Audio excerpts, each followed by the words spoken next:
was around 5 to 6 years old, I was not able to achieve that much in terms of academics. However, at the very end of it, I'm now in college, and I actually during high school was able to make many AP classes. I made AP Calculus, AP Biology, AP Physics, the list goes on. Overall, I was able to do quite a lot, and I'm quite proud of it. I went from being somebody who needed one-on-one training every single day to somebody who basically never needed one-on-one training and was able to help someone else right here, right now.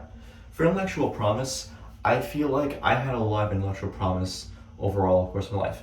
I was slow starter, but only because I need people to teach things to me.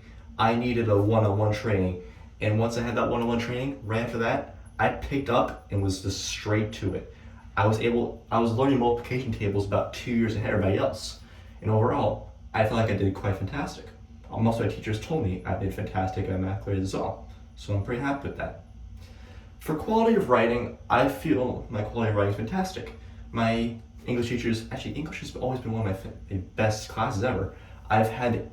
This semester, I've had A in English for every single one of my papers. I've run papers in maybe 1 day, 2 days, and I still get really good grades on them. I'm able to write papers as well as emphasize my messages clearly in English class writing. So, in terms of creativity, I'm not a fantastic person. I am not able to really draw or paint. However, I am able to definitely type up stories and make things up on my own, which is overall a great thing. I'm able to make and overall create things that most people haven't really thought of.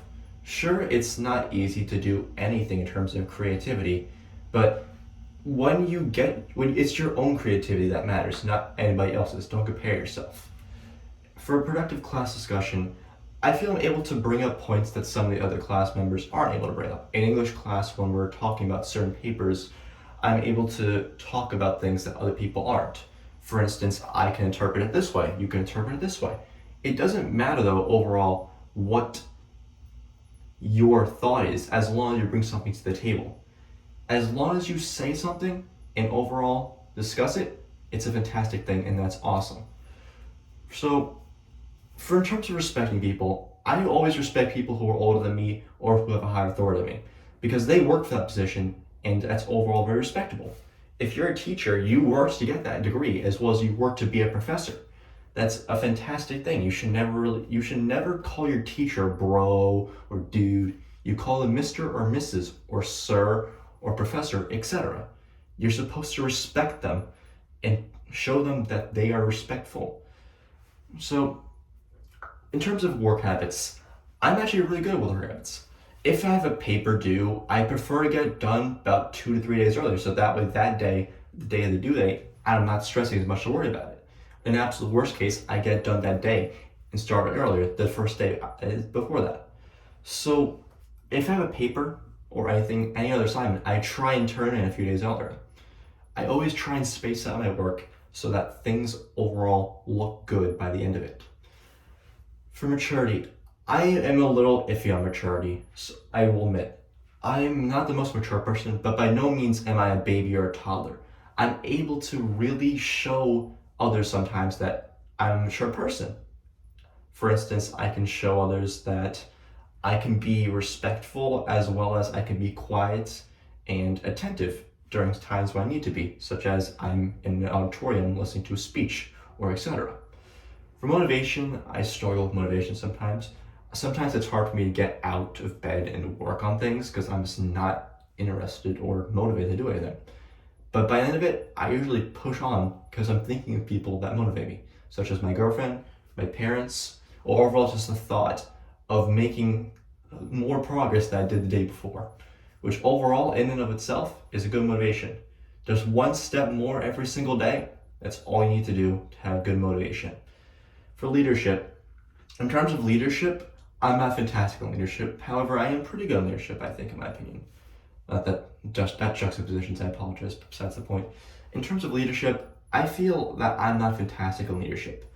If I had the choice between being a leader or somebody under a leader, I prefer to be just under a leader, so that way they can guide me and show me what I need to be a leader, which is a fantastic thing overall. I feel I need to look at others and understand their example. For integrity, I don't think I have good integrity overall. I'm able to show others that I'm compassionate, that I'm able to be relied on, that I have integrity. However, at the same time, there are moments where I just can't really be bothered, or just I can't muster the integrity to be a good person. It's really hard. I feel like that relates to motivation, but I feel like integrity I'm iffy on. For reaction to setbacks, I'm horrible with setbacks.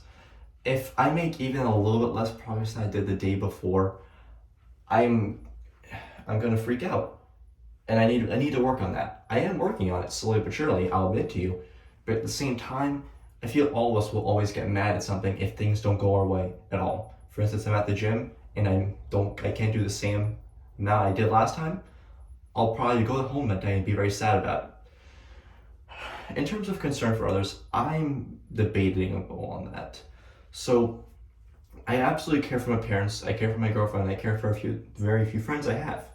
But when I see somebody who overall is rude and doesn't take into account the people around them, and something bad happens to them, I'll be honest with you, sometimes my empathy, it just isn't there for them. I always care about those people, but sometimes I just can't. I just can't do it. So, for self-confidence, okay, sorry, I have the things running off from there. So for self-confidence, I'm iffy. I can't lie to you. I have so bad self-confidence. I'm not able to usually get up in front of a stage or a camera like this and show people, yeah, I'm not really able to be confident in myself. It's not a good thing, and I'll be honest with you, I need to work on it. But at the same time, I've made progress with it. I'm better now than I was 8 months ago before I met people. So I think that's a good thing. Finally, initiative and independence. I'm able to be independent. My parents have gone to other countries on vacations while I've sat here for a week or two by myself. I'm able to show that I'm able to be relied on, and I'm able to take initiative with some things too. I'm able to get up in front of a group and make the presentation for everybody if nobody else wants to. So I feel like overall, my independence and initiative, I can really show that sometimes.